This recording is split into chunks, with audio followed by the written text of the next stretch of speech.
Hello again. This is chapter 8 of our book Hercufleas. At the moment in chapter 7 you might remember that Hercufleas and his parents are looking through the catalogues in the shop to find a hero, a superhero for Greta. And while they're doing that, Greta is going to tell Mr. Stickler about what happened to the stone golem. This is the strongest hero that had come to defeat the monster Yuck, and obviously destroyed him because he's now a pile of gravel. Here is chapter 8. The night was dark, the moon was new, and Yuck was coming. On the edge of Tumba, Greta snuffed her tinder lamp and hid behind some rubble to watch the approaching battle. She stared out into the darkness, the blackness, until she got her night vision. No light but the cold, hard shining of the stars. Nothing stirring but the wind, rattling through the empty spaces between the pines. In that silence, her breath seemed too loud in her throat. It started in the air. The air trembled. Again. Again. Like a heartbeat. Like a thunderstorm coming closer. Then the forest began to sway. Tall pines were parting like curtains. 2 glowing moons, the colour of curdled milk, rose up into the sky from behind the tree line and blinked. Yuck gazed down on Tumba. Each month he grew a little bigger. With every guzzling he was a little stronger. Now he was at least 10 houses high. The tree rooted on the top of his head stood up like a Mohican. The bats roosting in the cavern of his belly button uttered their eerie screams. Shaggy moss covered his body, and a tangled beard of vines trailed down his chest. His mouth was full of grey, broken teeth, covered with lichen like tombstones. He ground them together and then roared, "Yuck wants to guzzle!" In one stride he reached the river. In another he crossed it. Greta watched him stomp down the dead streets, plunging his hand into houses with roofs already torn off like the tops of sardine tins. Yuck had guzzled them months ago. "Where's Yuck's food?"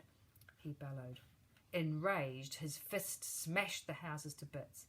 Bricks and bits of chimneys sploshed into the river. When the echoes of his voice faded away, Yuck turned to look up at the church of St. Caterina on the hill, where the last tinder lamps were still lit. Licking his lips, he stepped forward, right into the ambush. "I shall protect Tumba," boomed a voice, and down the hill charged the stone golem of Press. So here is Yuck. You can see the tree there growing out of his head and his body covered in slime and vines. And here's the stone golem coming to attack him. It was an ambush. The stone golem, chiselled from granite. Do you remember granite in our science lessons? It's a really, really tough stone, isn't it? Chiselled from granite and brought to life by alchemy. The stone golem, said to be indestructible. The stone golem who had once punched the ground so hard with his fist the earth wobbled out of orbit and descended into a winter 10 years long. His charge took Yuck by surprise. He smashed into the giant's shin, sending Yuck stumbling back down the hill. But the giant was back on his feet once more, towering over the mighty hero. The stone golem attacked again, but this time Yuck was ready. Raising one enormous foot, he stamped on the hero, grinding him beneath his heel. The stone golem's granite body began to crack and splinter under the pressure. Yuck jumped up and down, pulverising the hero again, until there was nothing left but gravel. Licking his lips, the giant reached the church of St. Caterina on the hill. He tore off the roof and plunged in his hand. "Enough!" shrieked Stickler. "I've heard all I need to hear." Greta fell silent. In the library stacks, Hercufleas tried in vain to imagine Yuck's size. To him, humans were enormous, but Yuck, the giant's blood cells, were probably bigger than he was. What hero could possibly stop something so gargantuan? Gnome catchers, goblin trappers. Behind him, Min and Pin hopped along the shelves reading labels. "Here we are, giant slayers." But just as they reached the first book, the shelves sank back down with a shudder. Gears whining, they jutted back down below the counter and vanished. The library's just been put away. "Apologies," Stickler said to Greta, taking his hand from the lever. "We are currently experiencing technical difficulties. I'm afraid it won't be possible to help you. Goodbye, and have a happily ever after."